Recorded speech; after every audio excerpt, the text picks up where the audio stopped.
మాటలలో ఒక మాటగా ఈ సంవత్సరం ధ్యానం చేస్తూ ఉంటాం. అయితే ఈరోజు గుడ్ ఫ్రైడే కాదు కదా సార్, ఈరోజు ఎందుకు ధ్యానం చేస్తున్నావు? పరిశుద్ధాత్మలోని హెచ్చరింపగలిగిన మాటలు మనకు ఇస్తూ ఉన్నాడు. ఆమేన్. హల్లెలూయా, హల్లెలూయా. ప్రతి వారము కూడా ప్రభు మనకు హెచ్చరిస్తూ ఉన్నాడు. ఏమి హెచ్చరిక అంటే, యేసుక్రీస్తు ప్రభు రాకడ సమీపంగా ఉంది. ఈ రాకడలో నీవు నేను, నీ ఆత్మీయ స్థితి నా ఆత్మీయ స్థితి, నీ జీవితం నా జీవితం ఎలా కట్టుకోవాలి, ఆత్మీయతలో ఎలా ఎదిగింపబడాలి అని ప్రతి వారము ప్రభువు ఒక హెచ్చరికగలిగిన మాటలు మాట్లాడుతూ ఉన్నాడు. గత వారములో మనతో ఏం మాట్లాడినాడు?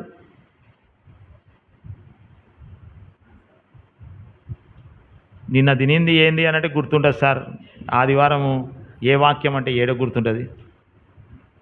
సంవత్సరం క్రితము ఎవరికి డబ్బులు ఇవ్వాలా అనేది గుర్తుంటుంది. ఎవరు డబ్బులు ఇచ్చేది ఉంది మాకు అనేది గుర్తుంటుంది. చచ్చిపోతుంటే కూడా ముసలామె, పండ్లు బూడిపోయిన ముసలామె చచ్చిపోతుంటే కళ్ళు కనబడ, రే రే మనవాడ పలానోడు మనకి డబ్బులు ఇవ్వాలి చూడరా, నేను పోయిన తర్వాత మనతో తీసుకోరా అని అంటారు. డబ్బులు గుర్తుంటాయి, నగలిస్తే నగలు గుర్తుంటాయి, చీరలు పెడితే చీరలు గుర్తుంటాయి, వాక్యం గుర్తుంటుంది మనకి. అందుకనే వాక్యము ఎందుకు చెప్తుంటారంటే, ఆ ఆదివారం ఇడిచిపెట్టి ఆదివారం వరకు వచ్చి మళ్ళీ వాక్యం విని మళ్ళీ ఇడిచిపెట్టిపోవడం కాదు. మేకలలాక గొర్రెలాక మనం ఏం చేయాలో తెలుసా? వాక్యాన్ని నెమరు వేసుకుంటూ ఉండాలి. ఆవు ఏం చేస్తుంది? అన్ని గడ్డి తిని ఒక దగ్గర కూర్చొని అది ఏం చేస్తుంది? మళ్ళీ కడుపులో నుంచి ఆ గడ్డిని బయటికి తీసి గొంతులో నుంచి నెమర వేసుకుంటే అప్పుడు దాని టేస్ట్ అనుభవిస్తుంటుంది అది. ఆమేన్. హల్లెలూయా. నీవు నేను కూడా ఒకటేసారి వినిపోయేది కాదు. విన్న తర్వాత ఆ వాక్యాన్ని రాసుకొని వినవాళ్ళు విని మనస్ఫూర్తిగా ఇంటికి వెళ్ళిన తర్వాత ప్రశాంతంగా కూర్చొని సమయం ఉన్నప్పుడు ఏ వాక్యం చెప్పినాడు అని చెప్పి పరిశోధించాలంట. ఆది అపోస్తుల కాలంలో విశ్వాసులు ఎలా చేసేవారంటే, ఆది అపోస్తులు సేవకులు చెప్పిన మాటలన్నీ కూడా రాసుకొని మన మనసులో భద్రపరుచుకొని ఇంటికి వెళ్ళిన తర్వాత పరిశోధించేవారంట, పరీక్షించేవారంట. వాళ్ళు చెప్పిన వాక్యము ఇక్కడ బైబిల్ ఉన్న వాక్యం ఒకటేనా కాదా అని పరిశోధించేవారంట. అలా చేస్తే వాక్యము మన హృదయంలో ఉంటుంది. ఆమేన్. హల్లెలూయా, హల్లెలూయా. అందుకనే హెచ్చరింపగలిగిన మాటలు ఎందుకు అనంటే, నీ నా ఆత్మీయ స్థితి బాగుపడాలని, నీ నా ఆత్మీయ స్థితి మెరుగుపరచబడాలని, నీవు నేను ఆయన రాకడలో ఎత్తబడాలి అని ప్రభు కోరుకుంటున్నాడు. కాబట్టి ప్రతి వారం హెచ్చరింపగలిగిన మాటలు మాట్లాడుతూ ఉన్నాడు. గత వారం ఆసక్తి గురించి మాట్లాడాడు. ఏ మాట? ఆసక్తి. చూపించవలసిన వాటిలో ఆసక్తి చూపక, చూపించకూడని వాటిలో ఆసక్తి కలిగి మనం పరిగెత్తుతూ ఉన్నాం. అలా ఆసక్తి చూపొద్దు. ఆసక్తి దేంట్లో చూపెట్టాలా? వాక్యములో, ప్రార్థనలో, దేవుని సన్నిధానంలో పరిగెత్తే విషయంలో మనం ఆసక్తి కలిగి ఉండాలని ప్రభు కోరుకుంటూ ఉన్నాడు. ఆమేన్. హల్లెలూయా, హల్లెలూయా. ఈ 3వ వారం, మొదటి వారం మనకు వాగ్దాన సందేశం. వాగ్దానం ఏం వాగ్దానం? భయపడక ధైర్యముగా ఉండుడి. ఆమేన్. హల్లెలూయా. ఎన్నో భయాందోళనలు, ఎన్నో అధైర్య పరిస్థితులు వస్తూ ఉన్నాయి.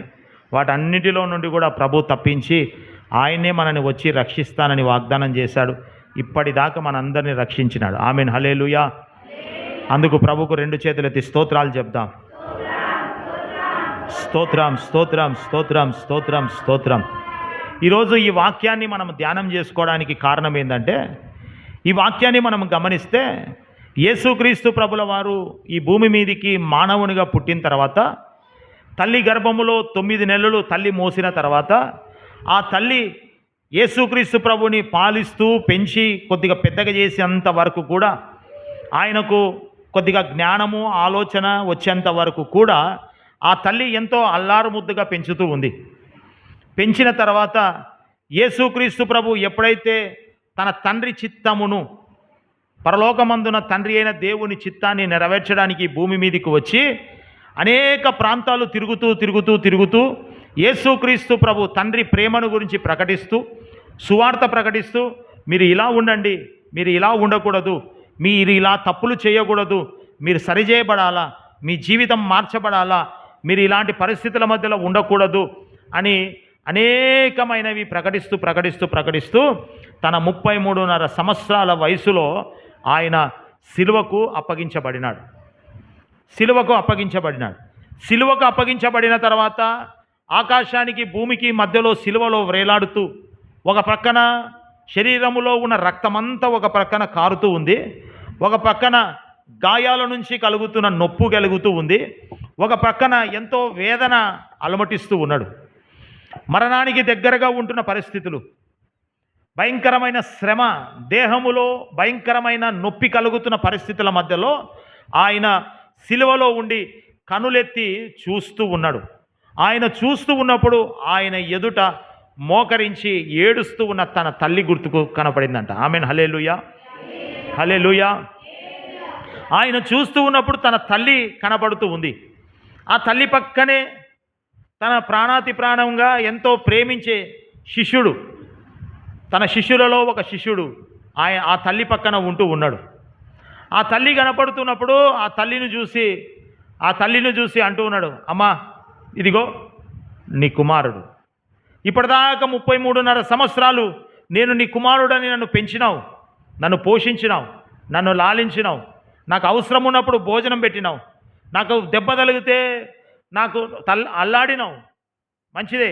కానీ ఇప్పుడు నేను సిలువకెక్కి మరణించి ఇదిగో నేను తిరిగి పరలోకానికి వెళ్ళబోతూ ఉన్నాను కాబట్టి నిన్ను ఒంటరిగా చేయను. వినాలా మీరు, వాక్యం వినాలా, పిల్లలను పట్టించుకోద్దని దయచేసి. మిమ్మల్ని ఒంటరిగా విడవను, నిన్ను ఒంటరిగా విడవను. ఇదిగో నేను వెళ్ళిన తర్వాత ఇదిగో నీ పక్కన ఉంటున్నాడే యోహాను, నా శిష్యుడు, నేను ప్రేమించే వ్యక్తి, ఆయనకు నీ బాధ్యతను అప్పగిస్తా అని ఇదిగో నీ కుమారుడు అని చెప్పి యోహాను గారికి చెప్పి, యోహాను గారిని ఇదిగో బాబు నేను ప్రేమించే స్నేహితుడా, ఇదిగో నా తల్లి బాధ్యత నీకు అప్పగిస్తున్నా, ఇదిగో నీ తల్లి అని చెప్పి అప్పగించడం జరిగింది. ఆమెన్. హల్లెలూయా. ఇందులో మనము గమనిస్తే బాధ్యత అనేది మనము చూస్తూ ఉన్నాం. ఏదంట? బాధ్యత అనేది చాలా ప్రాముఖ్యం. ఏ విషయంలో మేము బాధ్యత కలిగి ఉండాలా అని అంటే, సంఘములో, సమాజములో, లోకములో ఉన్నవారైనా సరే, సంఘములో ఉంటూ విశ్వాసులుగా యేసుక్రీస్తు ప్రభుని నమ్మిన వారైనా సరే ఒక బాధ్యత కలిగి బ్రతకాల. బాధ్యతలు లేవు. ఒకప్పుడు బాధ్యతలు ఉండేటివి, ఇప్పుడు బాధ్యతలు కరువైపోయినాయి. ఒకప్పుడు బాధ్యత కలిగి ప్రవర్తించే వాళ్ళము, ఇప్పుడు బాధ్యత లేని వారిగా ప్రవర్తిస్తూ ఉన్నాం. అసలు బాధ్యత అనేదే మనిషి దగ్గర లేదు. ఉదాహరణకు మనం గమనిస్తే ఒక వ్యక్తికి వివాహం చేసినారనుకోండి, వివాహం చేసిన తర్వాత వ్యక్తి ఏది కూడా సంపాదించకుండా ఇంట్లో ఇద్దరు భార్యాభర్తలు అత్తమామ మీద ఆధారపడి వాళ్ళు సంపాదించి కూలి పనులు చేసుకుంటుంటే వాళ్ళు తీసుకొచ్చినదే తినుకుంటా తిరుగుతూ ఉన్నారనుకోండి. అప్పుడు కొన్ని రోజులైన తర్వాత వాళ్ళ తల్లిదండ్రులు ఏమంటారు, రే పెళ్ళి కాకముందు ఇష్టానుసారంగా తిరిగినావు బాధ్యత లేకుండా, సరే నీకు పెళ్ళైన తర్వాతనన్నా వివాహమైన తర్వాతనన్నా నీ బాధ్యతను గుర్తు చేసుకొని ఏదో ఒక కష్టపడి సంసారం చేస్తూ కష్టపడి మరి పని చేస్తూ ఇంటికి ఏదైనా డబ్బులు తీసుకొస్తామనంటే పెళ్ళైన తర్వాత కూడా బాధ్యత రహితంగా ఉంటున్నవే, పెళ్ళైన తర్వాత కూడా బాధ్యత లేకుండా ఉంటున్నవే అని అంటారా? అనరా? అని అంటారు. అయితే ప్రభు అంటున్నాడు, ఈ అంత్య దినములలో యేసుక్రీస్తు ప్రభు రాకడ సమీపంగా ఉంది. ఈ యేసుక్రీస్తు ప్రభు రాకడ సమీపంగా ఉన్న నా జీవితములో నీవు నేను బాధ్యత కలిగి ఉంటూ ఉన్నామా? ఎవరి పట్ల బాధ్యత కలిగి ఉండాలా సార్? యేసుక్రీస్తు ప్రభు ఎవరి పట్ల బాధ్యత కలిగి ఉన్నాడు? ఎవరి పట్ల బాధ్యత కలిగి ఉన్నాడు? ఎవరిని చూసి అంటున్నాడు, అమ్మా ఇదిగో నీ కుమారుడని? తల్లి పట్ల. మరి మనము మీకు పెంచిన తల్లిదండ్రుల పట్ల బాధ్యత కలిగి ఉన్నారా? అసలు బాధ్యత ఉందా? నిన్న రాత్రి ఇక్కడ ఆరాధన ఆత్మకూడిగా ముగించుకొని నేను ఇంటికి వెళ్ళిన తర్వాత ఒక వ్యక్తి నాకు ఒక బ్రదర్ ఫోన్ చేసినాడు, సార్ నేను మీతో మాట్లాడాలా, మీరు కొంచెం టైం ఇస్తారా అని అంటే సరేలేండి అని చెప్పి టైం ఇచ్చినాం.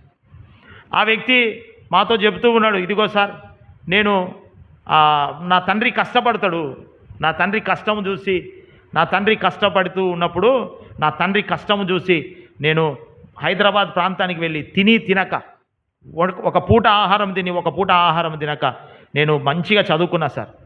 నాకు ఒకటే ఉండే గురి, నేను ఉద్యోగం చేయాలా. ఇప్పుడు నేను సాఫ్ట్వేర్ ఉద్యోగం చేస్తూ ఉన్నాను. ఒకప్పుడు చదువు అయిపోయిన తర్వాత ఉద్యోగాలు లేనున్నప్పుడు ఒక చిన్న చిన్న చేతి పనులు చేసుకుంటున్నప్పుడు సరిగ్గా నాకు జీతం ఇయ్యని పరిస్థితుల మధ్యలో ఉంటూ ఉన్నప్పుడు నీళ్లు తాగి నేను పండుకున్నా సార్. నా పక్కన నా స్నేహితులు అనేవారు, ఏరా ఎప్పుడు చూసినా పండుకునే ఉంటావు ఎందుకు అని అంటే, పండుకుంటేనైనా ఆకలి మర్చిపోతా కదా, పండుకుంటే నిద్రమత్తులా ఆకలి మర్చిపోతా కదా అని పండుకుంటున్నా అని ఆ సమాధానం చెప్పేటోని సార్. ఇప్పుడు వివాహమైంది, నాకు మంచిగో చైన్ వేసుకున్నా, మంచి గుంగరాలు పెట్టుకున్నా, నా తల్లిదండ్రులకు నాకు నెలకు 15,000 20,000 వాళ్ళకు పంపిస్తూనే ఉన్నా. కానీ నా భార్య ఉందే, నా భార్య కొత్తగా పెళ్ళైనప్పుడు మా అమ్మ మా నాయనకు నేను రీఛార్జ్ చేసినప్పుడు, ఆ రీఛార్జ్ ఎందుకు చేసినావు అని ఇంట్లో కొట్లాడిందంట. బాధ్యత లేదు సార్. అప్పుడు ప్రారంభించబడిన కొట్లాట ఇప్పుడు ఇద్దరు పిల్లలు ఉన్నారు. ఒక పాప 5 సంవత్సరాలు, ఒక పాప 3 సంవత్సరాలు. ఇప్పటికీ అలాగే ఉంది సార్. ఏం చేయాలి సార్, ఏం చేయాలి సార్? అసలు ఈ ఆలోచనలు చేస్తుంటే ఈ స్ట్రెస్, ఈ మైండ్, ఈ ఆలోచనలు చేసి నేను తొందరగా చచ్చిపోతానేమో అని భయం వేస్తూ, నా పిల్లలు నేను చచ్చిపోయిన తర్వాత నా పిల్లలు అనాథ కాకూడదని ఇన్సూరెన్స్ అప్పు తెచ్చుకొని ఇన్సూరెన్స్ చేసిన సార్ అని అంటున్నాడు. బాధ్యత లేదు. బాధ్యత కలిగి ప్రవర్తించాలని పరిశుద్ధాత్ముడు నిన్ను నన్ను కోరుకుంటూ ఉన్నాడు. అటు కుటుంబం పట్ల బాధ్యత ఉండదు కొంతమందికి, అటు సంఘము పట్ల బాధ్యత ఉండదు కొంతమందికి, అటు సమాజంలో ఉంటున్నప్పుడు బాధ్యత ఉండము కొంతమందికి. అన్ని బాధ్యతలు వదిలిపెట్టేస్తారు. ఏమనగాని నేను తిన్నానా, నేను పండుకున్నానా, నేను వెళ్ళిపోయినానా. ఇదే కొన్ని కుటుంబాలలో ఎవడు ఏమన్నా ఎట్లబడి చావాడు నాకెందుకు అని అంటూ ఉంటారు కొంతమంది, అనుకుంటూ ప్రయాణం చేస్తుంటారు కొంతమంది. అయితే ప్రభు అంటాడు, నీకు నాకు క్రైస్తవుడిగా క్రీస్తు యేసుని నమ్మిన నీవు నేను కూడా ఒక బాధ్యత కలిగి ఉండాలి. ఆమేన్, హల్లెలూయా. ఒక వాక్యాన్ని గుర్తు చేస్తా, చదువుకుందాం. గలతీయులకు రాసిన పత్రిక 5వ అధ్యాయం 14వ వచనం.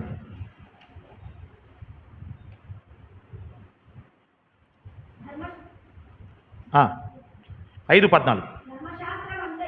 ధర్మశాస్త్రమంతయు నిన్ను వలె నీ పొరుగువాణ్ణి ప్రేమించుము అన్ను ఒక్క మాటలో సంపూర్ణమై ఉన్నదంట. ఆమేన్, హల్లెలూయా. ఇక్కడ చూడండి, నేను చెప్తా, ఇక్కడ చూడండి. ఈ ధర్మశాస్త్రం అంతా, ఈ బైబిల్ అంతా కూడా ఏమి చెప్తుంది అని మనం గమనిస్తే, యేసుక్రీస్తు ప్రభుల వారు అంటారు, ఈ ధర్మశాస్త్రం అంతా, ఈ బైబిల్ అంతా కూడా ఒకటే ఒక మాట చెబుతూ ఉంది. ఏ మాట అంటే, నిన్ను వలె నీ పొరుగువాణ్ణి ప్రేమించుము. ఇది బాధ్యత. నిన్ను వలె నీ పొరుగువాణ్ణి ప్రేమించు, ఇది బాధ్యత. నిన్ను వలె నీ సంఘములో నీ పక్కన కూర్చున్న వారిని ప్రేమించు, ఇది బాధ్యత. కొంతమంది సంఘములో కొన్ని సంఘాలలో చూస్తే ఆ సంఘాలు ఎడమముఖం పడముఖమే ఉంటారు, ఎడముఖం పడముఖమే ఉంటారు. పక్కనే కూర్చుంటారా? కొన్ని సంఘాలలో ప్రార్థనలు అయిపోయిన తర్వాత, ఇదిగో ఒకరికొకరికి వందనాలు చెప్పుకోండి అని అంటే, ఇదిగో ఈ వ్యక్తి ఏం చేస్తారో తెలుసా, ఆయనకు మంచిగా ఉన్న వాళ్ళ దగ్గరికి పోయి praise the lord, praise the lord, praise the lord అని షేక్ హ్యాండ్ ఇస్తాడు. ఆయనతో వైరం ఉన్న వాళ్ళని ప్రైజ్ ద లార్డ్ చెప్పడు, ఎందుకంటే ప్రేమించలేం. ఈరోజు ఉదయం ఒక వాట్సాప్లో ఒకటి చూసిన, వాక్యము వినేవాళ్ళేమో చాలామంది గుంపులు ఉన్నారంట. వాక్యం వినే గుంపు చాలామంది ఉన్నారంట. ఒక చిన్న దారి ఉందంట, ఒక రెండు దారులు ఉందంట. ఒక దారిలో ఏమో వాక్యము వినేవారి గుంపు ఉంది. ఆ గుంపు ఎలా ఉన్నాయంటే, ఆ దారి పట్టకుండా కొన్ని వేల మంది పోతూ ఉన్నారు ఆ గుంపులో, వాక్యం వినేవారి గుంపులో. నా మాటలు అర్థమయ్యేటప్పుడు హల్లెలూయా చెప్తా. 2 దారులు ఉన్నాయి. ఒక దారిలో వాక్యము వినేవారి గుంపు, మీలాకనే మనలాకనే వాక్యం వినేవారి గుంపు వేల మంది ఆ దారిలో పోతూ ఉన్నారు. ఇంకొక దారి ఉంది, వాక్యాన్ని అనుసరించే దారి. ఏదంట? వాక్యాన్ని అనుసరించే దారి. ఈ దారిలో 4-5 మందే పోతున్నారు. వీళ్ళు క్రైస్తవులే. వాక్యము వినేవారి గుంపులో ఏమో దారిలో ఏమో చాలామంది పోతూ ఉన్నారు, కానీ వాక్యాన్ని అనుసరించి పాటించి నడిచే వారి గుంపులో ఆ దారిలో 2-3 పోతూ ఉన్నారంట. అయితే ఈ ఇద్దరిట్లో ఎవరు పరలోకం పోతారంటారు? ఇద్దరు పోతారా? ఎవరు పోతారంటారు?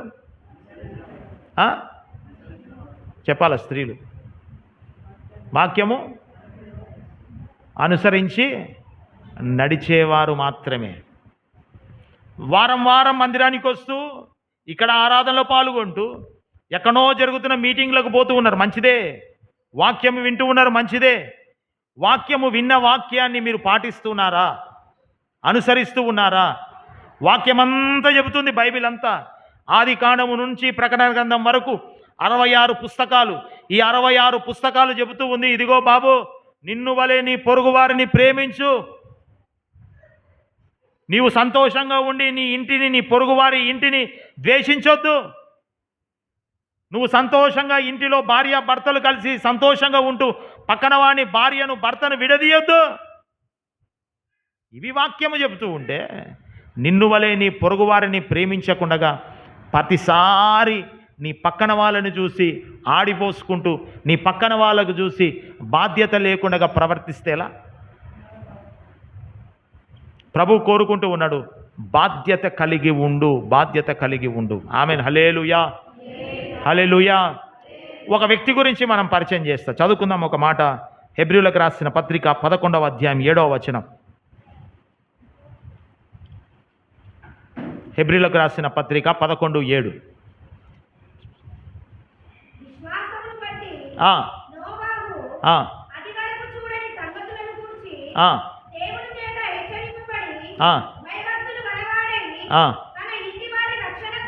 ఇది తన ఇంటి వారి రక్షణ కొరకు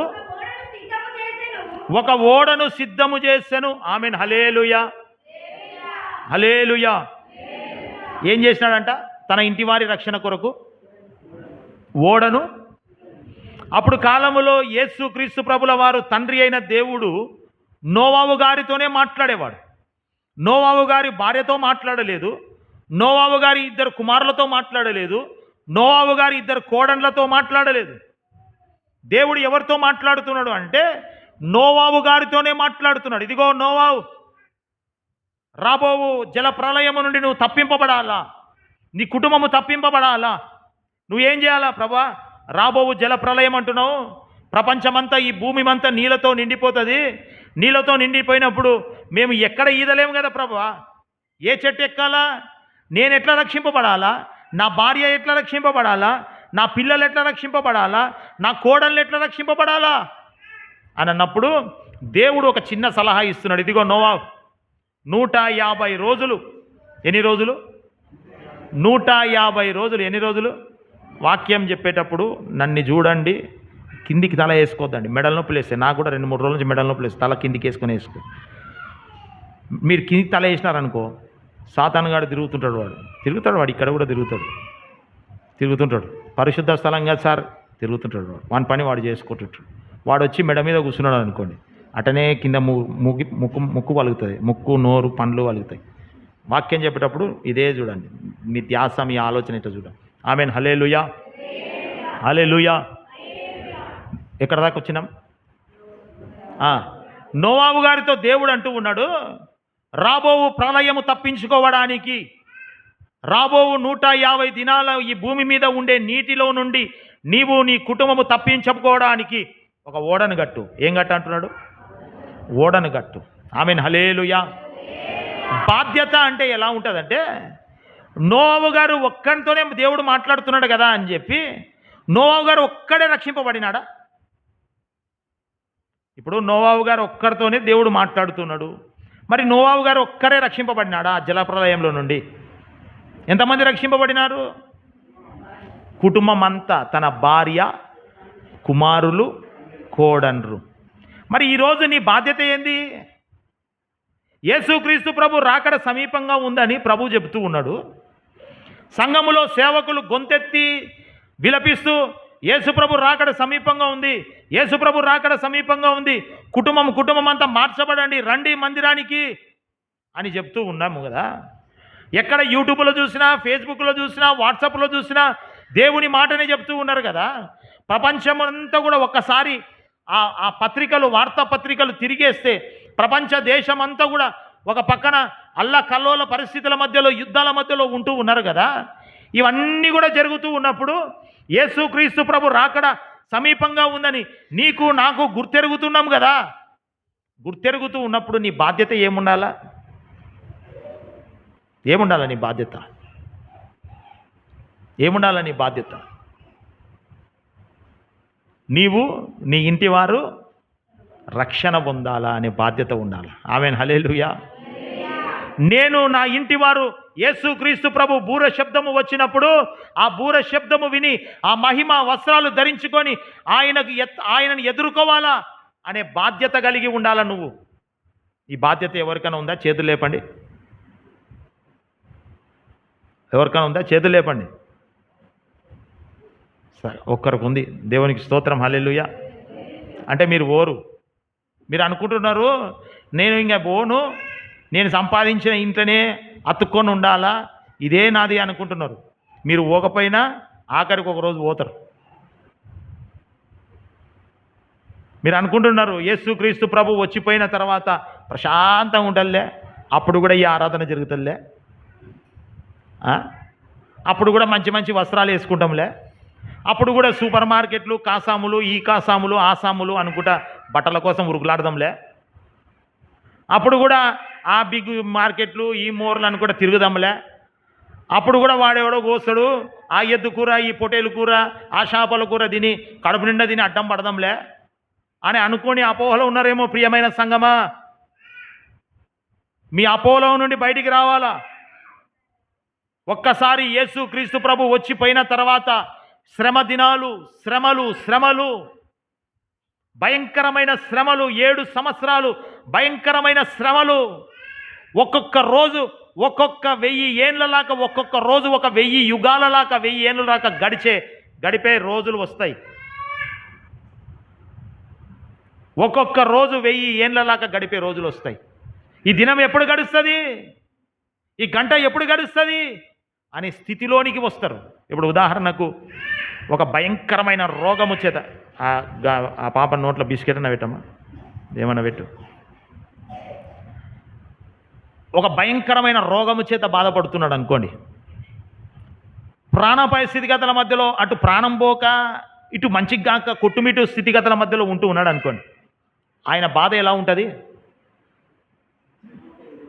క్షణమొక యుగములాగా ఉంటుందంట. సుధాకర్ అనే చెప్తాడు. ఆమెన్, హల్లెలూయా. క్షణమొక యుగం. ఎప్పుడు చచ్చిపోతారా నాయన, ఎప్పుడు చచ్చిపోతారా నాయన, ఇంకా ఈ నొప్పి భరించలేకపోతున్నాను, ఇంకా ఈ నొప్పి భరించలేకపోతున్నాను, నా ఊపిరి పోయింటే బాగుంటుండే అని చూస్తూ ఉన్న నీకు అనిపించదేమో కానీ అనుభవిస్తూ ఉన్న వానికి అర్థమవుతూ ఉంటుంది.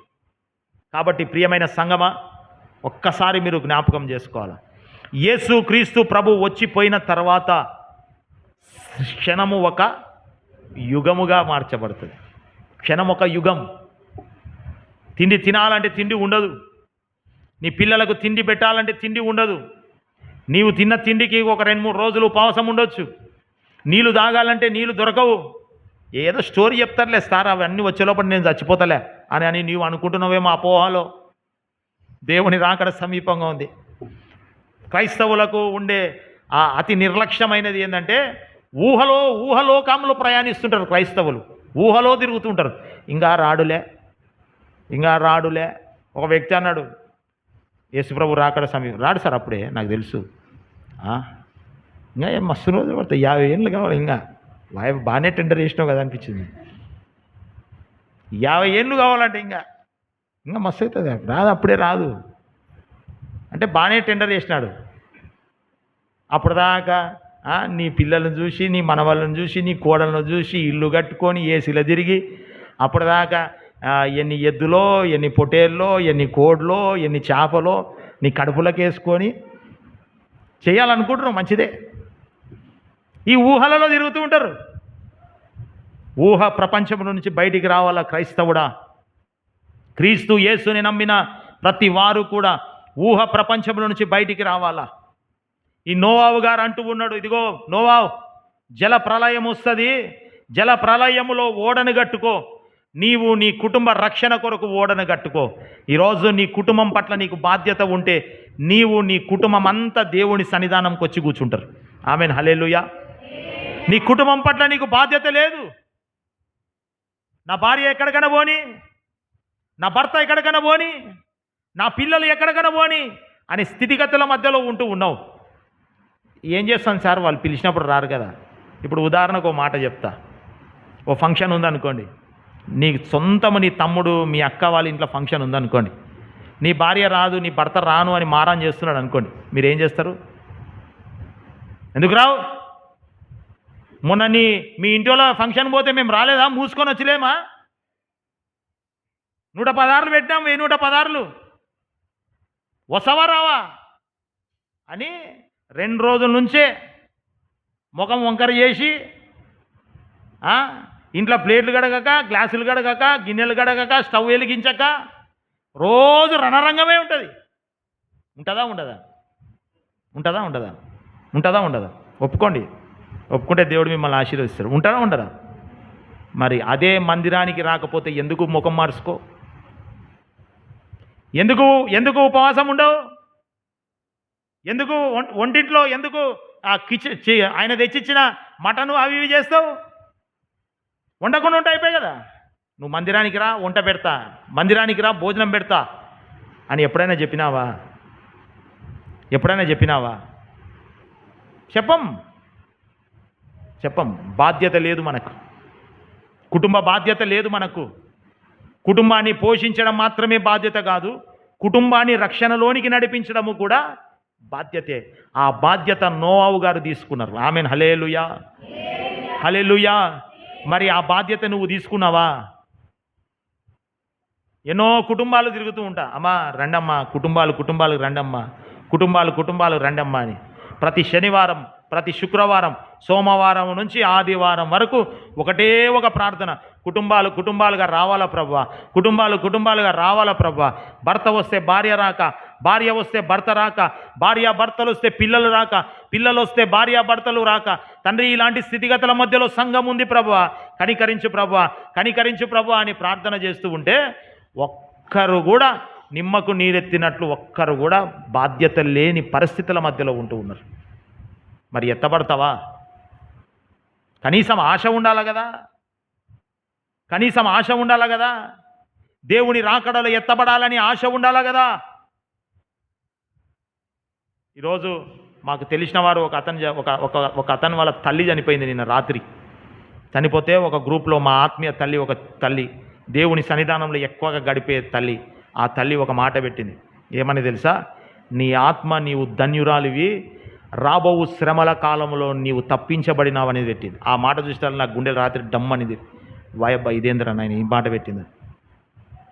రాబో శ్రమ కాలంలో నువ్వు తప్పించబడినావు, నీ ఆత్మ ధన్యురాలు అని పెట్టింది. నీ ఆత్మ దేవుని సన్నిధానంలో ఉండాలని పెట్టింది. మీరు అనుకున్నంత పరిస్థితులు బాలేవు, మీరు అనుకున్న స్థితిగతులు బాలేవు. ఇప్పటికైనా మారు, ఇప్పటికైనా బ్రతుకు మార్చుకో, ఇప్పటికైనా ఆ యాక్షన్ల భక్తిని విడిచిపెట్టి ఒక బాధ్యత కలిగిన వ్యక్తురాలుగా మార్చబడు. నీ భర్త మందిరానికి రాకపోతే కొట్లాడి ఇంట్లో, ఏం సార్ ఇట్లా లేపుతున్నావు, పురిగొలుపుతున్నావు? అవును లేపుతా, ఆత్మీయత కొరకు. ఆమేన్, హల్లెలూయా. ఉదాహరణకు ఇప్పుడు స్కూల్లో పిల్లలు చదవలేదనుకో, వాని మార్కులు రాలేదనుకో, నువ్వు ఎవరిని తిరుతావు? పోయి పిల్లగానే టీచర్నే ఫీజులు కట్టమని ఫోన్ చేసినాను అనుకో, నేను మా పిల్లగానికి మార్కులే రావు కానీ పొద్దు మోగులు ఫీజులు కట్టు అంటావు. ఏం సార్ ఏం మాట్లాడుతున్నావు? ఎన్ని మార్కులు వచ్చినాయి మా పిల్లగానికి అని అంటావా అనవా? ఎవరిని తిడతావు? టీచర్ని తిడతావా?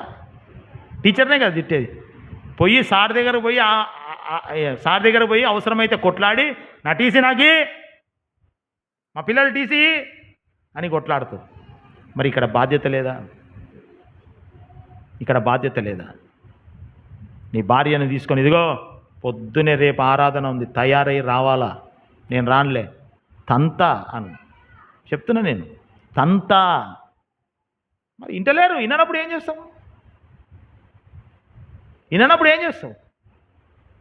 అంతేనా కదా? విననప్పుడు ఏం చేస్తావు?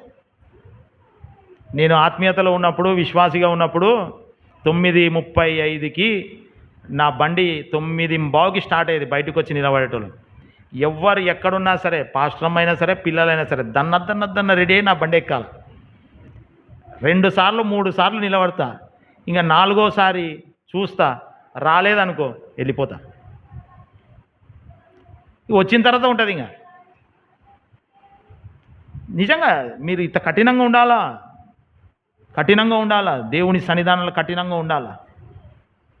కఠినంగా ఉంటేనే నీవు నీ కుటుంబం రక్షింపబడుతుంది. ఆమెన్, హల్లెలూయా.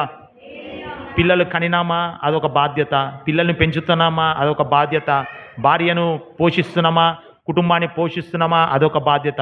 ఈ లోకపు బాధ్యతల కన్నా పరలోకపు బాధ్యత మనకు ఉన్నది. పరలోకములో నీవు, నేను, నీ కుటుంబం అందరం కూడా కలిసి దేవుని సన్నిధానంలో ఆయన ముఖదర్శనం చేస్తూ పరిశుద్ధుడు పరిశుద్ధుడు పరిశుద్ధుడని కొనియాడాలా మనం దేవుణ్ణి. ఇది మన బాధ్యత కలిగి ఉండాలి.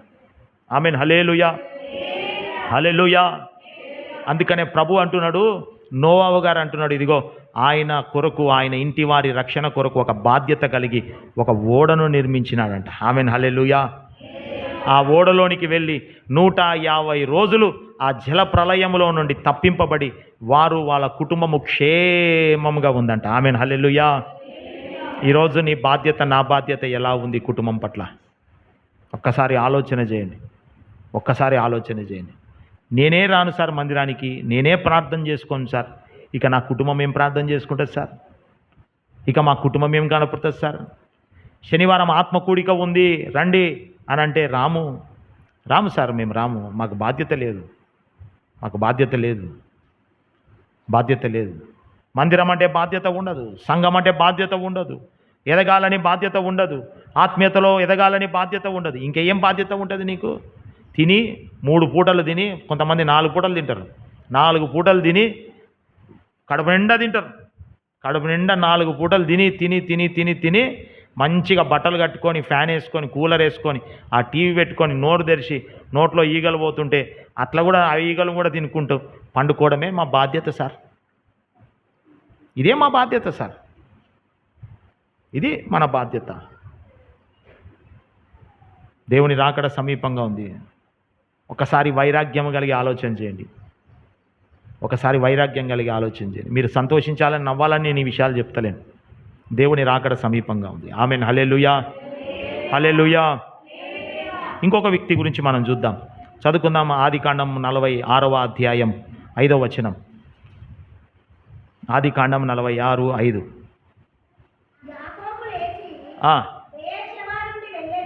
యాకోబు లేచి బెయేర్షెబా నుండి వెళ్ళానంట. ఆమెన్, హల్లెలూయా. ఎక్కడికి వెళ్తున్నాడు? నన్ను చూడండి, ఇక నన్ను చూడండి. ఎక్కడికి వెళ్తున్నాడు ఈ యాకోబు? బెయేర్షెబా నుండి ఎక్కడికి వెళుతున్నాడు అని అంటే ఐగుప్తు దేశానికి వెళుతూ ఉన్నాడు. ఎందుకు వెళుతున్నాడు అని మనం గమనిస్తే, ఈ యాకోబు ఆ బెయేర్షెబాలో ఒక 70 మంది తన కుటుంబస్తులు, తన భార్య, పిల్లలు అందరూ కూడా, పిల్లలు కోడండ్రు, మనవరాళ్ళు, మనవళ్ళు అందరూ కూడా ఒక 70 మంది ఉన్నారు అక్కడ. ఆ ప్రాంతమంతా, ఐగుప్తు దేశమంతా, చుట్టుపక్కల ప్రాంతమంతా 7 ఏళ్ళు భయంకరమైన కరువు. ఏమొచ్చింది? కరువు వచ్చింది. యాకోబుతో తన కుటుంబస్తులతో ఉన్న ఆహారం అంతా అయిపోయింది. అయిపోయిన తర్వాత వాళ్ళకు తినడానికి ఆహారం కావాలా, వాళ్ళకు తినడానికి ఆహారం కావాలా. ఈ ఆహారం ఎక్కడ ఉంది అని వీళ్ళు అంతా కూడా ఎంక్వైరీ చేస్తే, అంతా కూడా సంప్రదించిన తర్వాత, కనుక్కున్న తర్వాత, పలానా ఐగుప్తులో ఆహారము సమృద్ధిగా ఉంది, ధాన్యము సమృద్ధిగా ఉంది, అక్కడ ధాన్యం ఇస్తూ ఉన్నారంట అని చెప్పినప్పుడు, ఇదిగో ఈ యాకోబుకు సంబంధించిన 12 మందిలో ఒక వ్యక్తి పోయినాడు. 11 మంది ఈ గోత్రపు పిల్లలు, పెద్ద పిల్లలందరూ కూడా, కుటుంబ పిల్లలందరూ కూడా ఒక్కొక్క సంచి పట్టుకొని కొన్ని గాడిదల మీద ఐగుప్తు దేశానికి వెళ్ళి అక్కడ వాళ్ళ కుటుంబము కొరకు ధాన్యము తీసుకొని రావడం జరిగింది. ఈ ధాన్యము తీసుకొని వస్తూ ఉన్నప్పుడు, అక్కడికి వెళ్ళి ధాన్యము తీసుకునేటప్పుడు ఆ ధాన్యం వేసే వ్యక్తి, ఒక వ్యక్తి ఉన్నాడు. ఆ ఐగుప్తు దేశంలో ఫరో రాజు తర్వాత రాజుగా ఒక స్థానంలో ఉన్న ఒక వ్యక్తి, ఆయన పేరే యోసేపు. ఎవరంట? యోసేపు. ఈ యోసేపు ఎవరు అని మనం గమనిస్తే, ఈ యాకోబుకు సంబంధించిన కుమారుడే యోసేపు. ఈ అన్నలు యోసేపు మీద పగబట్టి ఆయనను ఐగుప్తు దేశానికి ఐగుప్తు సావుకారులకు వాళ్ళకు అమ్మేస్తాడు. అమ్మేసిన తర్వాత ఈ యోసేపు పోతీఫర్ ఇంటిలో ఉంటాడు. అక్కడ నుంచి జైలుకు చేయని తప్పుకు జైలుకు వెళ్తాడు. 2 సంవత్సరాలు జైల్లో మగ్గి జైలు నుంచి బయటికి దేవుడు తీసుకొని వచ్చి ఇదిగో రాజు తర్వాత రాజుగా ఆయన నిలబెడతాడు. ఈ యోసేపు రాజు తర్వాత రాజుగా నిలబెట్టినప్పుడు ఈ అన్నదమ్ములందరూ కూడా అన్న వాళ్ళందరూ కూడా వచ్చి ధాన్యము తీసుకుంటుంటే యోసేపు వాళ్ళని గుర్తుపడతాడంట. యోసేపు వాళ్ళని గుర్తుపట్టి వాళ్ళని పిలిచి ఇదిగో 7 సంవత్సరాలు, మరీ 7 సంవత్సరాలు కరువు ఉంటుంది. మా నాయన ఎలా ఉన్నాడు, మా అమ్మ వాళ్ళు ఎలా ఉన్నారు, ఇదిగో అన్న మా వదిన పిల్లలు ఎట్లా ఉన్నారు, అందరు బాగున్నారా, మీరందరూ కూడా బైర్షాబా నుండి ఇక్కడికి రండి. ఈ ఐగుప్తుకు వస్తే ఈ గోషేను అనే ఒక ప్రాంతం ఉంటుంది. ఈ ప్రాంతంలో మీరు ఉందురు. ఇక్కడ మీరు సమృద్ధి ఉంటుంది, ఇక్కడ మీరు బ్రతుకుతారు, ఇక్కడ మీరు ఆహారము దొరుకుతుంది. ఈ కరువు దినాలలో 7 సంవత్సరాలు మీరు పోషింపబడతారు అని ఈ మాట తన అన్న ద్వారా తన తండ్రికి చేరవేసినప్పుడు యాకోబు తన కుటుంబం అంతా కూడా ఆ భయంకరమైన కరువు దినాలు తప్పించుకోవాలని సమృద్ధి కలిగిన ఐగుప్తు దేశానికి వస్తారు. ఆమెన్. హల్లెలూయా, హల్లెలూయా. ఇక్కడ యోసేపును అమ్మిన అన్నదమ్ములందరూ కూడా యోసేపు ఎదుట నిలవబెడితే యోసేపు గారు వాళ్ళ మీద పగ తీర్చుకోలేదు. యోసేపు గారు పగ తీర్చుకోవడానికి ఆస్కారం ఉంది. అక్కడ యోసేపు గారు పగ తీర్చుకోవడానికి మంచి మంచి సైనికులు వాళ్ళతో ఒక అధికారం ఉంది అక్కడ. కానీ ఆయన పగ తీర్చుకోవడానికి ఆయన చేయలేదు. కానీ ఆయన ఒక బాధ్యత కలిగిన వ్యక్తిగా ప్రవర్తించినాడు. ఆమెన్. హల్లెలూయా, హల్లెలూయా. ఈ కరువు దినాలలో 7 ఏండ్లు భయంకరమైన శ్రమ దినాలు. ఈ కరువు దినాలలో ఇదిగో ఆ గోషేను దేశానికి రా, అక్కడ సమృద్ధి దొరుకుతుంది. అక్కడ నీవు నీ కుటుంబము, మన కుటుంబము, మన పిల్లలు, మన దగ్గర ఉన్న గొర్రెలు, మేకలు, ఎడ్లు అన్నీ కూడా పోషింపబడతాయి, మీరు రండి అని ఒక బాధ్యత కలిగి యోసేపు ప్రవర్తించినాడు. ఈరోజు అదే బాధ్యత కలిగి యోసేపు వలె ఒక సేవకునిగా మీకు ప్రకటిస్తున్నా. ఇదిగో భయంకరమైన 7 ఏండ్ల శ్రమల దినాలు రాబోతూ ఉన్నాయి. శ్రమల దినాలు రాబోతూ ఉన్నాయి. ఇదిగో ఆకాశము, ఇదిగో సూర్యుడు మబ్బులు కమ్మబోతూ ఉన్నాయి. సూర్యుడు చీకటిగా మార్చబోతున్న రోజులు వస్తూ ఉన్నాయి. చంద్రుడు చీకటిగా మార్చబోతున్న రోజులు వస్తూ ఉన్నాయి.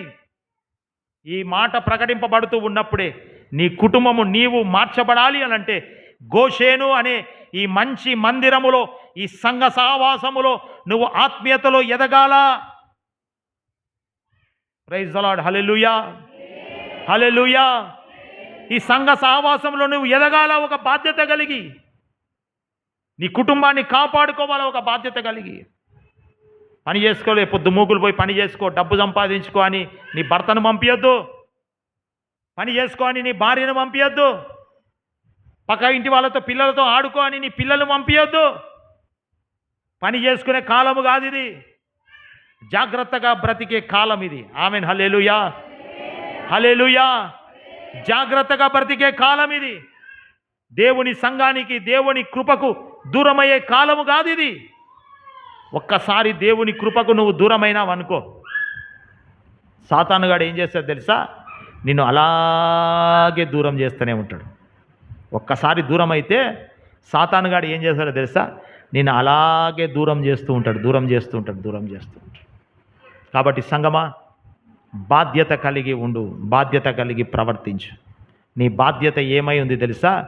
ఇంటి యజమానుడు, ఇంటి యజమానురాలు, కుటుంబమంతా దేవుని సన్నిధానంలో ఎదగాలనే బాధ్యత తీసుకోను. ఇక సంపాదించింది చాలు, ఇక తిరుగుతుంది చాలు. కొంతమంది ఆదివారాలు విడిచిపెట్టి కూడా సంపాదించుకుంటుంటారు. కొంతమంది ఎన్ని లక్షలు సంపాదిస్తారో, ఎన్ని వేలు సంపాదిస్తారో మనకైతే తెలియదు. ఆదివారాలు కూడా విడిచిపెట్టి సంపాదిస్తూ ఉంటారు. సరే, సంపాదిస్తూ ఉన్నారు, కానీ ఆదివారం కాకుండా సోమవారం నుంచి శనివారం వరకు సంపాదించడానికి దేవుడు దినాలు పెట్టినాడు. అన్నీ పెట్టినాడు దేవుడు. టైం కూడా పెట్టినాడు మీకు. ఏ టైంలో ఏం చేయాలా, ఏ టైంలో ఏం తినాలా, ఏ టైంలో ఏ పని చేయాలా, ఏ పని చేస్తే మంచిది, ఏ కూర తినాలా, ఏ కూర తినకూడదు, అన్నీ పరిశుద్ధమైన గ్రంథంలో అన్నీ పెట్టినాడు దేవుడు నీకు నాకు. కానీ పాటించాం. పాటించే వారి గుంపు తక్కువ, వినేవారి గుంపు ఎక్కువ. ఈరోజు నీవు నేను పాటిస్తున్నామా, వినే గుంపులో ఉన్నామా అని తీర్మానం చేసుకోవాలి. ఏ దారిలో మనం పోతూ ఉన్నాం. వినే గుంపులో జనాలు ఎక్కువ ఉన్నారు, పాటించే వారి గుంపులో జనాలు తక్కువ ఉన్నారు. ఏ గుంపులో ఏ దారిలో ఉన్నావో ఒక్కసారి జ్ఞాపకం చేసుకోవాలి. ఆమెన్, హల్లెలూయా. ఒక వ్యక్తి చనిపోయినాడంట. చనిపోయిన తర్వాత ఆయన ఆత్మ నరకానికి వెళ్ళిపోయిందంట. ఆయన ఆత్మ నరకానికి వెళితే అక్కడ నరకంలో ఉన్న అరుపులను చూసి అందరిని చూస్తున్నాడంట. అక్కడ అందరూ కూడా చూస్తూ ఉంటే అక్కడ ఒక పాస్టర్ ఉన్నాడంట, ఒక చర్చి పాస్టరు, కొంతమంది విశ్వాసులు ఉన్నారంట. పలానా ఎప్పుడో చర్చికి వెళ్తుంటే ఆ చర్చి పాస్టర్ ఉన్నాడంట, ఆ పాస్టరమో ఉందంట, ఆ విశ్వాసులు ఉన్నారంట. ఆ మనిషి అనుకున్నాడంట ఇది నరకమా పరలోకమరా అని అనుకుంటున్నాడంట. నా మాటలు అర్థమవుతున్నాయా? అర్థమవుతున్నాయి. నరకమా పరలోకమా ఇది, తప్పిపోయి వచ్చినానా అని చెప్పి పక్కన ఒక వ్యక్తి ఉంటే ఒక నరకం పెట్టుకునే ఒక వ్యక్తి సైనికులాగా ఒక దయ్యంలాగా ఉంటే, ఇదిగో బాబు ఇది నరకమా పరలోకం అంటే నరకం కనబడతలేదా అన్నాడట. మరి మా పాస్టర్ ఉన్నాడు, ఈ పాస్టర్ ఉన్నాడు, పలానా చర్చి పాస్టరేమో ఉంది, ఎప్పుడు స్తుతిస్తుండే ఎగులాడుతుండే, పలానా వాళ్ళు ఉన్నారు, పలానా విశ్వాసులు ఉన్నారు, ఎప్పుడు అది వేసుకొని స్కార్ప్ వేసుకొని వస్తుండ్రి, ప్రార్థన అంటే చాలు మోకరిస్తుండ్రి, వాళ్ళు కూడా ఇన్నే ఉన్నారు కదా అని అంటే ఆడన్నాడంట ఈ నరకంలో క్రైస్తవులేరా ఎక్కువ ఉంది అన్నాడట. ఈ నరకంలో క్రైస్తవులే ఎక్కువ ఉంది, క్రైస్తవులే ఎక్కువ ఉన్నారు నరకంలో. మనం అనుకుంటుంటాము స్నానం చేసి మంచిగా వచ్చి మందిరం ఊడ్చి తూడ్చి స్నానం చేసి వచ్చి ప్లేట్లు కడిగి గిన్నెలు కడిగి అవి కడిగితే నువ్వు పరలోకం పోతావు అనుకున్నావా? మరి ఎట్టసారి కడగకూడదా? కడుగు. మళ్ళీ కడగకూడదు అనుకుని మళ్ళీ దూరమయ్యావు. కడుగుతూనే ఉండాలి, అది బాధ్యత. మరి ఎట్టా సార్?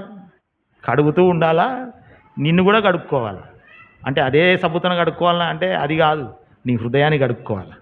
ఆమెన్, హల్లెలూయా, హల్లెలూయా. దేవునికి మహిమ కలుగును గాక. అంటే నరకములో ఎక్కువగా క్రీస్తుని ఎరిగిన వాళ్ళే ఉన్నారంట. అందుకనే ప్రభు ఆకాశమందున దేవుడు ఏడుస్తూ ఏడుస్తూ ఏడుస్తూ తన కన్నీటితో ఏడుస్తూ ఉన్నాడు. ఎందుకు తెలుసా? ఇంతగా నేను వీళ్ళ కొరకు నేను త్యాగం చేస్తే, ఇంతగా నా ప్రాణము పెడితే, ఇంతగా నేను శ్రమలు అనుభవిస్తే, ఇంతగా నేను ఆకాశానికి భూమికి మధ్యలో సిలువలో వేలాడితే, కనీసము వీళ్ళు ఎవ్వరు కూడా రక్షింపబడలేని పరిస్థితుల మధ్యలో ఉన్నారు కదా అని ఆయన ఎప్పుడు కూడా చేతులు జాపి, అందరి కొరకు ఆయన చేతులు జాపి, రండి నా దగ్గరికి, నేను మీకు రక్షణ కలగజేస్తా అని పిలుస్తూ ఉన్నాడంట. ఆమెన్, హల్లెలూయా, హల్లెలూయా. ఈ బాధ్యత ప్రభు ఒక బాధ్యత కలిగి ఉన్నాడు. ఒక బాధ్యత తండ్రి అయిన దేవుడు యేసుక్రీస్తు ప్రభుకి ఈ భూమి మీద పంపించిన తర్వాత ఒక బాధ్యతను అప్పగించి పంపించినాడు. ఆ బాధ్యతను శిరసా వహించినాడు. ఈరోజు నీవు నేను ఈ భూమి మీద పుట్టినామంటే ఊకనైనా పుట్టలేదు, ఒక బాధ్యత కలిగి పుట్టినాం. ఏమి తెలుసా? నీ భార్యను మార్చాలా, నీ పిల్లలను మార్చాలా, నీ ఇంటి వారిని మార్చాలా, నీ ఇంటి వారి రక్షణ కొరకు రక్షణ అనే ఓడగట్టాలా నువ్వు. ఆమెన్, హల్లెలూయా. నీ ఇంటి వారి రక్షణ కొరకు ఓడగట్టాలా నువ్వు. బిల్డింగ్లు కాదు, ఆ బిల్డింగే ఓడగా మార్చబడాలా, రక్షణ ఓడ. నీ ఇంటిలో ఎల్లప్పుడూ రక్షణ సునాదానాలు వినపడాలా, నీ ఇంటిలో ఎల్లప్పుడూ కుటుంబ ప్రార్థన వినపడాలా, నీ ఇంటిలో ఎల్లప్పుడూ స్తుతి పాటలు వినపడాలా, నీ ఇంటిలో ఎల్లప్పుడూ శాపనార్థపు మాటలు వినపడకూడదు, నీ ఇంటిలో ఎల్లప్పుడూ అల్లరి చిల్లరి పాటలు వినపడకూడదు, నీ ఇంటిలో ఎల్లప్పుడూ సీరియళ్ళు ఆ మాటలు ఈ మాటలు వినపడకూడదు. నీ ఇంటిలో ఎల్లప్పుడూ దేవుని గూర్చిన రక్షణ సునాదానాలు వినపడాలా. ఇవి వినపడడానికి దేవుడు నిన్ను నన్ను ఈ లోకంలో ఒక బాధ్యత కలిగిన వ్యక్తిగా పంపించినాడు. మరి ఈ బాధ్యత నెరవేరుస్తున్నావా? ఎవరి ఇంట్లో, అందరి ఇంట్లో టీవీలు ఉన్న ఇంట్లో చేతులు లేపండి.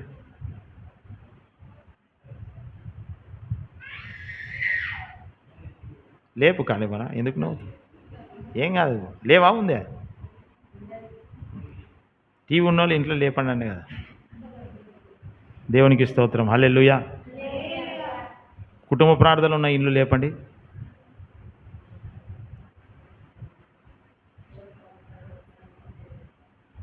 టీవీ ఉందంటే లేపుతీవి, కుటుంబ ప్రార్థన ఉంది అంటే లేపకపోతేవి.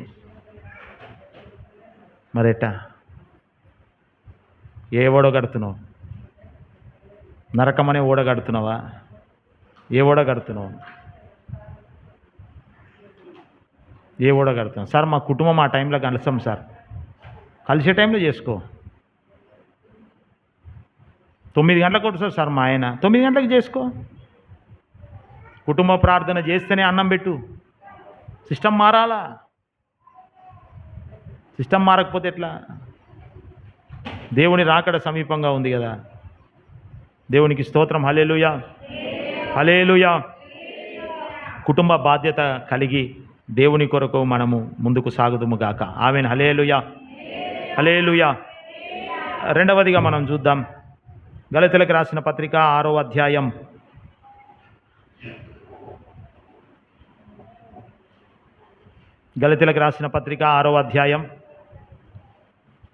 1-2 వచనాలు.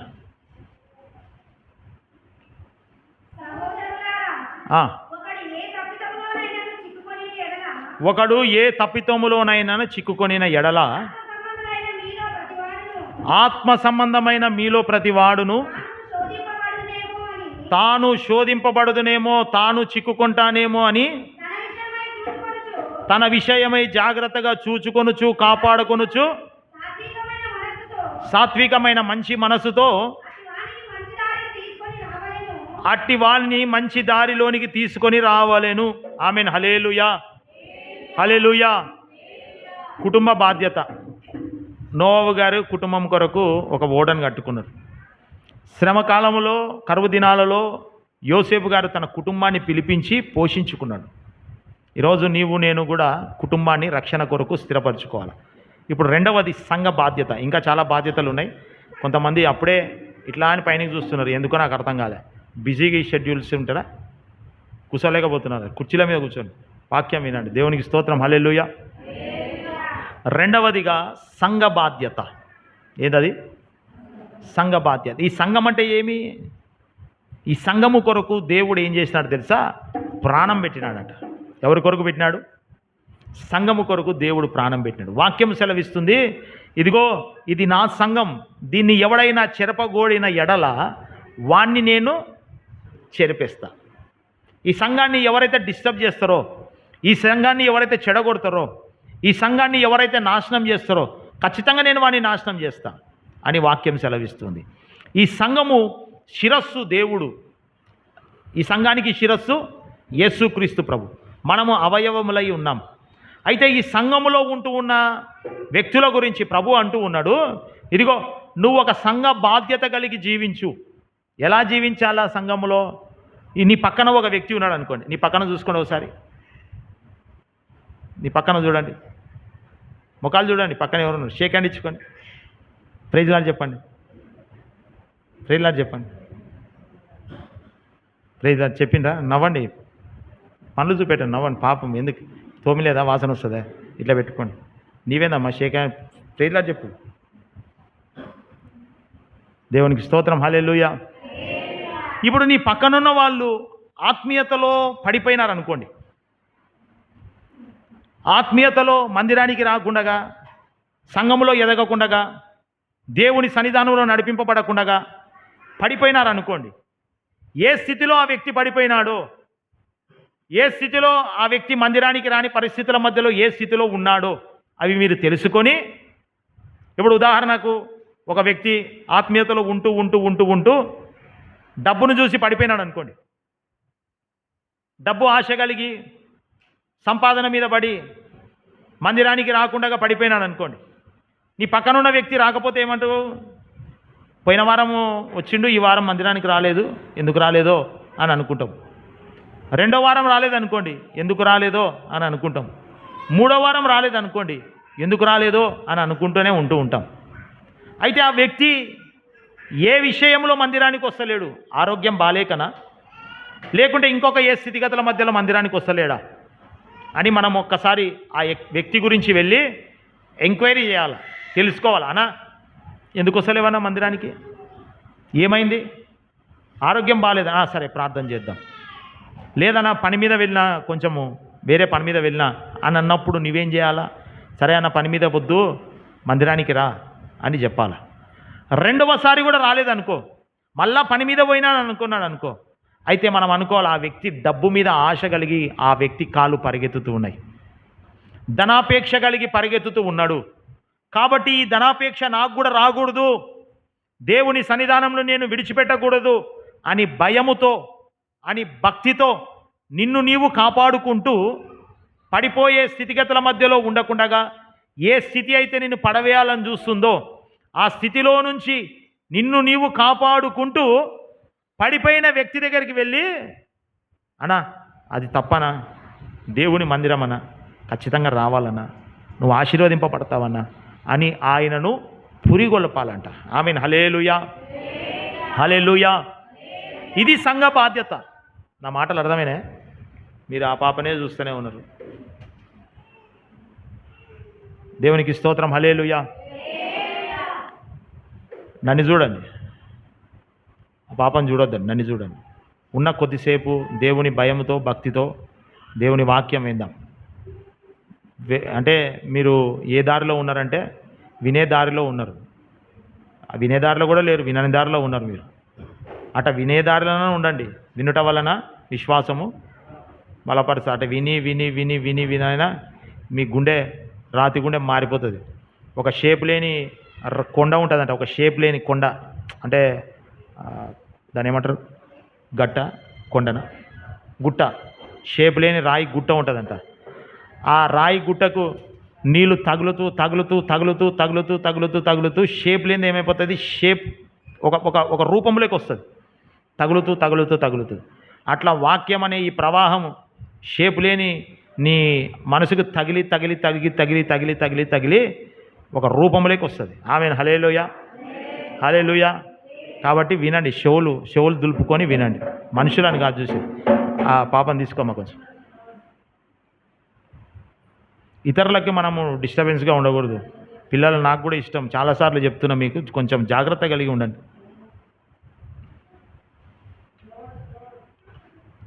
ఎట్లా నేను కూడా మాట్లాడుతున్నా సెల్లు పెద్దమ్మా,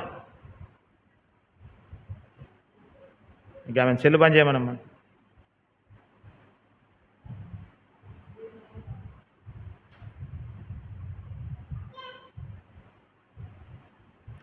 ఈరోజు చెప్పే వాక్యము కొరకు విను విను విను, మాట్లాడద్దండి మధ్యలో.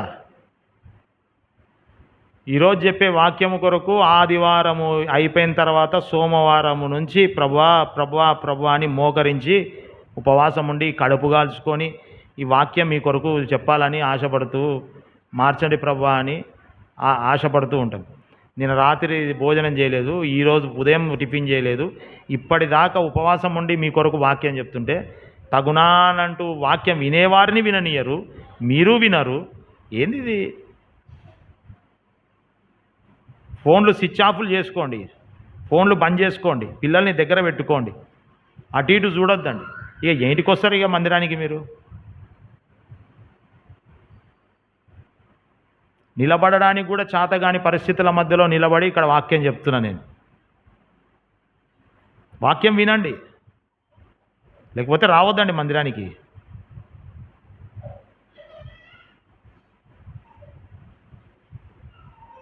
హల్లెలూయా, హల్లెలూయా. ఫోన్లు చూసుకుంటా, బైబిల్లో ఫోన్లు పెట్టుకొని ఒత్తుకుంటా బంద్ చేయాలి ఇవన్నీ పిచ్చి పిచ్చి శాస్త్రాలు.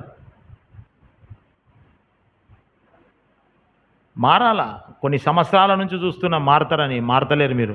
ఇక మీరు ఎట్లా మారుతారో నాకే అర్థమవుతలేదు, ఎట్లా మారుతారో నాకే అర్థమవుతలేదు. యవనస్తులు మారుతున్నారు, తమ జీవితాలను తమ నడకలను మార్చుకుంటున్నారు యవనస్తులు. మేము రాకముందే మందిరానికి వచ్చి ఊడ్చుకొని తూడ్చుకొని ఆరాధనలో పాల్గొంటున్నారు శనివారం. కానీ మీ బ్రతుకులు మారతలేవు.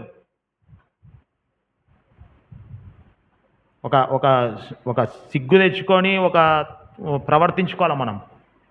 మన బ్రతుకులు ఎందుకు మారతలేవు? నా బ్రతుకు ఎందుకు మారతలేదు? మా కుటుంబం ఎందుకు మారతలేదు? ఇంకా నా భర్త ఒక మారతలేడు.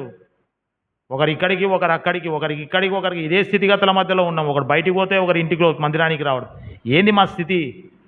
చూసేవాళ్ళు ఏమనుకుంటారు మా పరిస్థితులను, మా కుటుంబాన్ని, సంఘంలో ఏమనుకుంటారు అని ఆలోచన లేదు.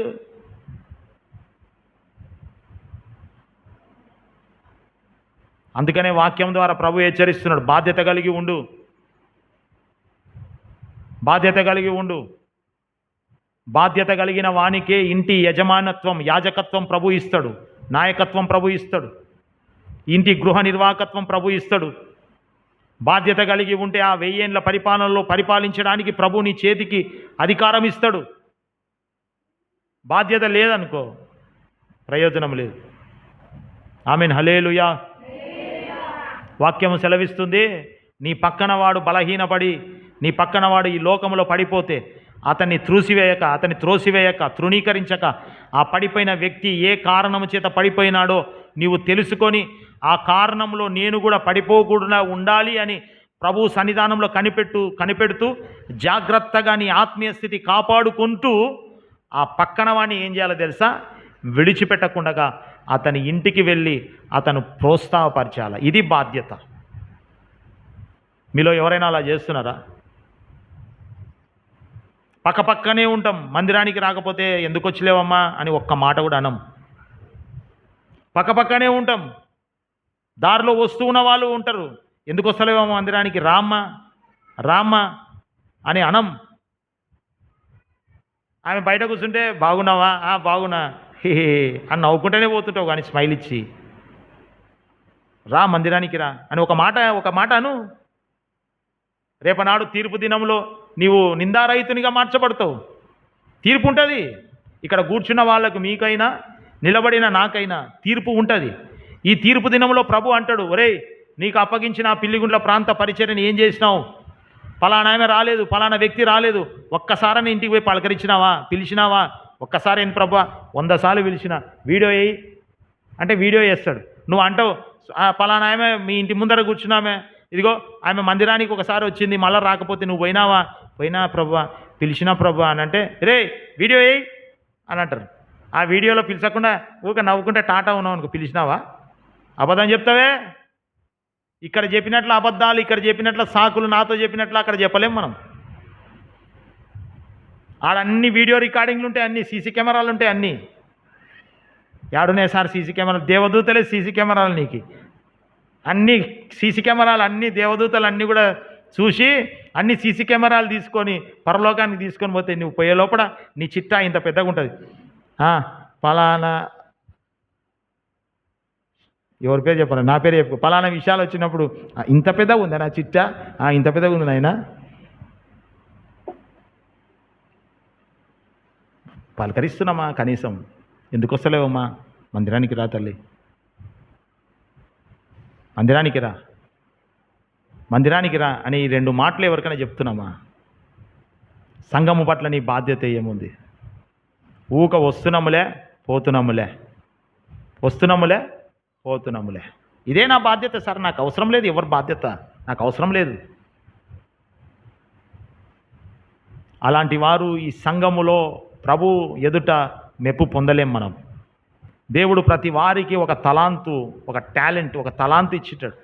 కొంతమందిని నడిపించే విషయంలో, కొంతమందిని పురిగొల్పే విషయంలో, కొంతమంది సంఘములో బలహీనపరచబడుతున్న వారిని నోటి మాటల ద్వారా పురిగొల్పే విషయంలో, కొంతమందిని వాక్యాన్ని ప్రకటించే విషయంలో, ప్రార్థన చేసే విషయంలో, ప్రార్థనలో నడిపించే విషయంలో కొన్ని తలాంతులు ఇస్తూ ఉంటాడు. పాటలు పాడే విషయంలో, వాయిద్యాలు వాయించే విషయంలో కొన్ని తలాంతులు ఇస్తూ ఉంటాడు. ప్రతి వారికి ఒక తలాంతు ఇస్తాడు దేవుడు. మరి సంఘములో వస్తూ ఉన్నావు, పోతూ ఉన్నావు కదా, అసలు నీ బాధ్యత ఏమైనా గుర్తుపట్టినావా? సంఘములో ఏమీ లేదు. నేను గుర్తుపట్టాను, అసలు నాకు బాధ్యతనే లేదు. కొంతమందికి అయితే పలానా వ్యక్తి మన మందిరానికి రాలేదంటే మన సంఘానికి మన సభ్యుడేనా అనే స్థితిలో ఉంటారు కొంతమంది. ఈ సంఘములో ఉన్నవారు కూడా, సంఘములో వస్తున్న వారి పేర్లు కూడా తెలియదు కొంతమందికి. తెలుసా మీకు సంఘంలో ఎంతమంది పేర్లు వస్తున్నారో తెలుసా? తెలియదు. మనకి ఏం తెలుసు? నా భర్త పేరు ఒకటి తెలుసు, నా కొడుకు పేరు తెలుసు, నా బిడ్డ పేరు తెలుసు, ఇలా పాస్టర్ పేరు తెలుసు, అంతే. అసలు మనకు బాధ్యత ఉంటేనే కదా, అసలు మనం బాధ్యత రహితంగా ప్రవర్తిస్తుంటేనే కదా సంఘంలో ఉన్న విశ్వాసుల పేరు తెలిసేది, వాళ్ళ రోగాలు ఏమో తెలిసేది, వాళ్ళ కుటుంబంలో పరిస్థితులు ఏమో తెలిసేది, సంఘంలో ఎవరి అనారోగ్యాల చేత ఉన్నారని తెలిసేది, సంఘములో ఎవరు రాకుండా ఇంటి దగ్గర ఉన్నారు, ఎందుకు వస్తలేరు, ఏ అనారోగ్యం ఉంది అని తెలిసేది. ఇప్పుడు మన టైలర్ ప్రకాశ్ అన్న గారికి మందిరంకి వస్తూ ఉంటే పాపం ఆయన ఆశతో వస్తుంటే కాలు జారి కాలు ఇరిగింది. ఎవరికైనా తెలుసా? ఎంతమంది తెలుసు? ఎంతమంది పోయినారు? ఎంతమంది పోయినారు? ప్రకాశం అన్న ఒకడు పోయినాడు, ముగ్గురు పోయినారు. దేవునికి స్తోత్రం, హల్లెలూయా. ఇలా బాధ్యత కలిగి ఉండాలి. నేను చాలాసార్లు మీకు చెప్పేది ఒకటే, మీ ఆస్తులు ఇవ్వాలని కాదు, మీ డబ్బులు ఇవ్వాలని కాదు, మీరు పోయి పలకరించి ఏం కాదులే అని ఒక ధైర్యం చెప్తే చాలు. ఆమేన్, హల్లెలూయా, హల్లెలూయా. ఇది బాధ్యత కలిగి ఉండాలి. మీకు ఇచ్చిన టాలెంట్స్ దేవుని సన్నిధానంలో ఉపయోగించబడాలా, ఇది బాధ్యత కలిగి ఉండాలి. సంఘం ఎత్తబడింది అనుకో, అప్పుడు సంఘంలో ఎవరు లేరు అనుకో, ఎవరు లేరు కదా, నేను వాళ్ళ దగ్గర పోయి పురిగొలుపుతా, వీళ్ళ దగ్గర పోయి పురిగొలుపుతా అని అంటే పురిగొలుపనికి అప్పుడు ఏముండదు నీకైనా సరే, నాకైనా సరే. సంఘం ఎత్తబడిన తర్వాత క్రీస్తు విరోధి వాని రాజ్యం బయటికి వచ్చిన తర్వాత, వాడు బయటికి వచ్చిన తర్వాత, వాని పరిపాలన బయటికి వచ్చిన తర్వాత నేను కూడా బైబిల్ పట్టుకొని సువార్త ప్రకటిస్తా. ఇప్పుడే నాకు లేచింది, వెలుగు ప్రకాశించింది, లెమ్మో తేజరిల్లమన్నావు కదా ప్రభా, ఇప్పుడు నాకు వెలుగు వచ్చిందని చెప్పి నేను పోతే ఇంకా అయిపోయా, పోనీయర్ రే ఇవన్నీ పట్టుకోండి అని అంటారు. అప్పుడు మోకరించి ప్రభా క్షమించు ప్రభా, ఒకప్పుడు అవకాశం ఉండే నేను ఏమి చేయలేకపోయినా, ఒకప్పుడు బలం ఉండే ఏమి చేయలేకపోయినా, ఒకప్పుడు కళ్ళుండే ఏమి చేయలేకపోయినా, ఒకప్పుడు శక్తి ఉండే ఏమి చేయలేకపోయినా, ఇప్పుడు నాకు ఉంది ప్రభా, ఇప్పుడు పోతా ప్రభా. లేదు నాయన, అయిపోయింది టైం, అయిపోయింది టైం. వర్షం పడుతూనే ఉంది, 2 రోజులు వర్షం పడుతుంది, 3 రోజులు వర్షం పడుతుంది, 4 రోజులు వర్షం పడుతుంది, భూమి మట్టుకు భూమి మీద నీళ్లు పెరుగుతూనే ఉన్నాయి. అప్పుడు చుట్టుపక్కల వాళ్ళు వచ్చినారంట, నోవా తలుపు తెరుసు, తలుపు తెరుసు, తలుపు తెరుసు, మేము వస్తాము, మేము వినలేదు నీ మాట, క్షమించు, తలుపు తెరుసు, తలుపు తెరుసు అంటే నోవా గారు కిటికీల నుంచి తెరిచి ఒకడు అంటారంట, డోర్ నేనే పైన దేవుడు వేసినాడు, నేను తెరచలేను. అది ఎక్కడ ఓపెన్ ఉందో తెలియదు దానికి, డోర్కి నాకి ఎక్కడ లాక్ ఉందో తెలియదు నాకి. లోపల మమ్మల్ని దొబ్బినాడు ప్రభు, డోర్ వేసేసినాడు, దానికి లాక్ సిస్టమ్ లేదు, నేనేమి చేయలేను. కనీసం తాడనైకు పైన కట్టుకుంటా, తాడు కూడా లేదు నాయనా. చెప్పినప్పుడు వినకపోతుంది, వినకపోతుంది, చెప్పినప్పుడు వినకపోతుంది. ఒక బాధ్యత కలిగి జీవించు సంగమా. దేవుని రాకడ వస్తుంది, కుటుంబ బాధ్యత కలిగి ఉండు. నోవాహు గారు తన కుటుంబాన్ని రక్షించుకున్నాడు, యోసేపు గారు తన కుటుంబాన్ని రక్షించుకున్నాడు. ఇదిగో నీవు నేను కూడా నీకు నాకు ఉన్న కుటుంబాన్ని రక్షించుకోవాలా. ఎలా రక్షించుకోవాలా, ఏం చేయాలా? మాట వినని వారిగా ఉంటున్నారు.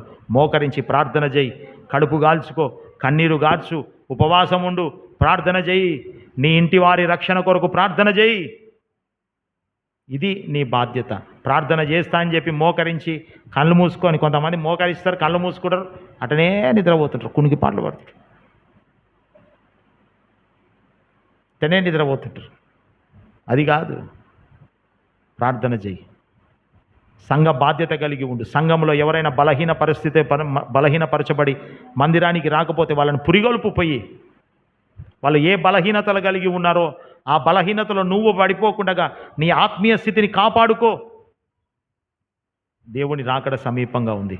నీకు ఇచ్చిన టాలెంట్స్ ఏమున్నాయో సంఘము కొరకు ఉపయోగించుకో.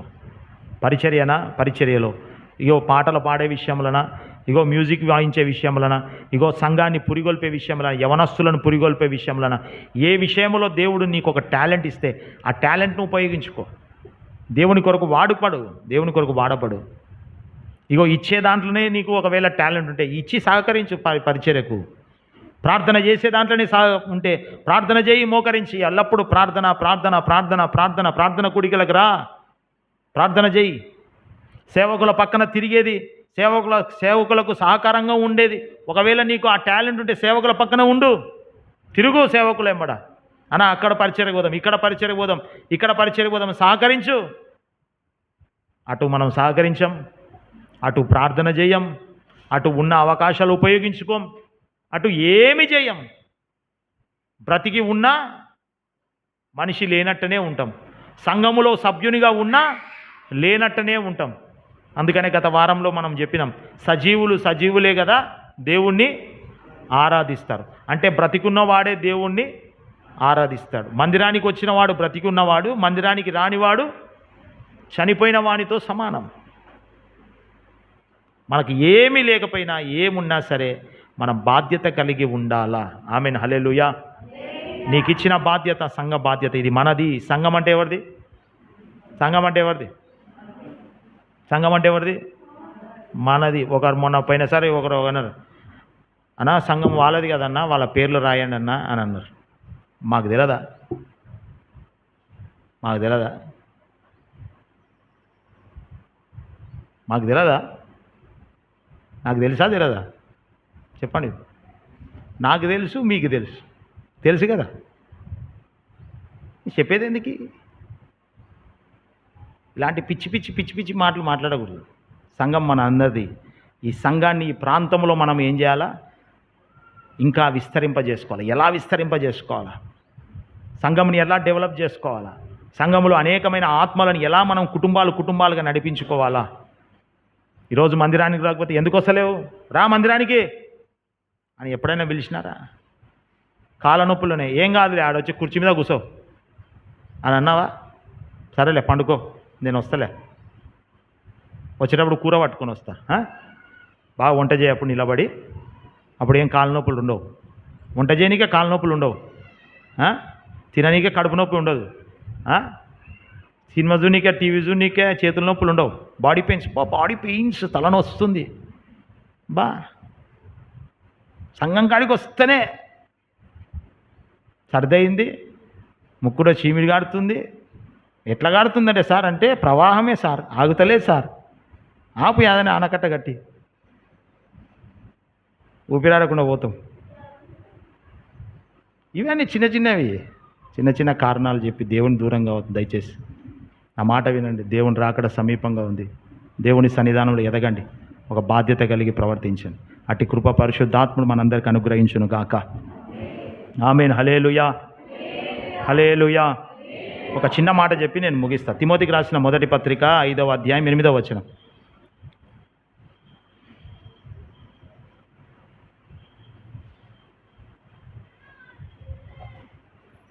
తిమోతికి రాసిన మొదటి పత్రిక 5:8.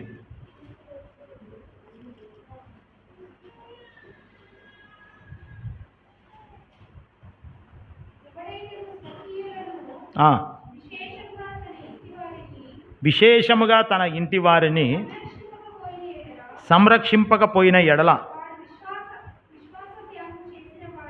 వాడు విశ్వాస త్యాగము చేసిన వాడై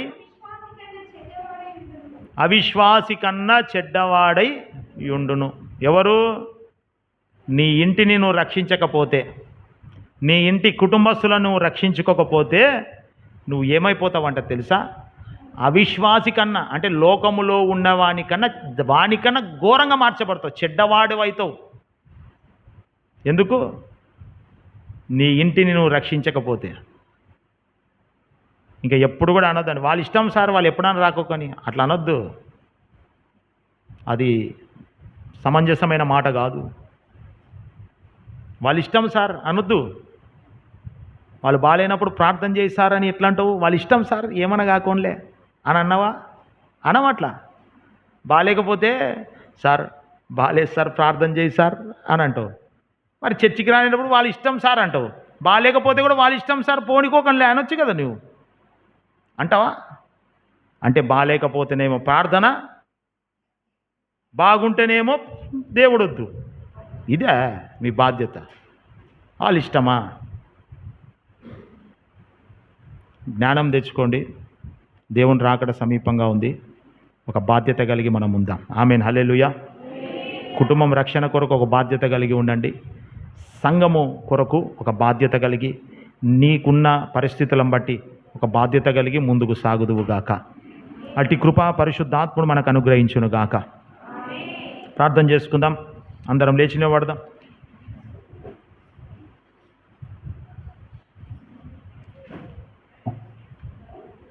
తీర్మానం కలిగి ప్రార్థన చేసుకుందాం ఒక్కొక్కరం కూడా.